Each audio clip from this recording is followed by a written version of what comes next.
Welcome back to Worth a Shot, the show where I recommend some of my favorite games to you. Today, I'll take a look at Dark Souls 2. Now, some of you might ask yourself, why do I start with Dark Souls 2 here instead of Dark Souls 1 or 3? Don't get me wrong, I love the entire series to death, and Dark Souls 3 might even be my favorite game out of all the Souls games. But there are some very specific reasons I want to talk about Dark Souls 2 today. First of all, Dark Souls 2 is the game that got me into the Souls games. I had played a little of Dark Souls 1 before, but the horrible PC port had driven me off rather quickly. Then, during a Steam sale last year, I decided to pick up the Skull of the First Sin edition, and I just couldn't put the game down. I realized that at that point I was a little late to the party, but hey, better late than never, I suppose. The fact that Dark Souls 2 actually had a decent PC port that got improved even further with the Skull of the First Sin edition didn't hurt either. Gameplay wise, I would say that Dark Souls 2 plays a little slower than Dark Souls 3 and even Dark Souls 1, but that isn't necessarily a bad thing. Specifically, newcomers to Souls games might find it easier to get into the game because of this. I certainly did when I started.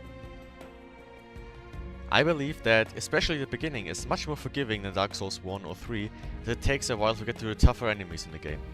So, if you've never played any of the Souls games before, Dark Souls 2 is probably the easiest to get into. But make no mistake, the game is still hard and will not hold you by the hand. There are still plenty of enemies and bosses that will kick your ass if you're not careful enough. The levels themselves are well designed and give you a good idea of where to go while still encouraging exploration and straying from the path.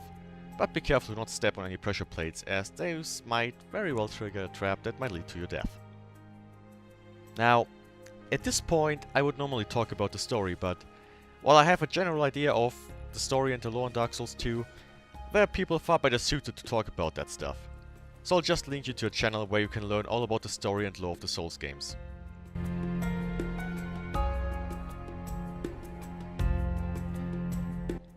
Another reason why I would recommend Dark Souls 2 over, let's say, Dark Souls 3 is the fact that Dark Souls 2 is actually completed with all of its DLC already released.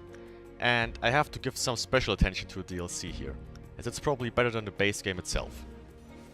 The DLCs feature some of the best designed areas and some of the best and hardest bosses in the entire series. So if you plan on picking up the game, I definitely recommend that you go for the Skull of the First Sin edition, not only for the DLC but also for the graphical upgrade. If you're one of the people that got curious about the Souls games from all the praise that Dark Souls 3 has received so far, I would recommend picking up Dark Souls 2 first to see if you enjoy the style of gameplay at all. Phew, but I think that's it for today. If you like or dislike the video, you know what to do. I'll go back to playing some more Dark Souls, so I'll see you in the next video.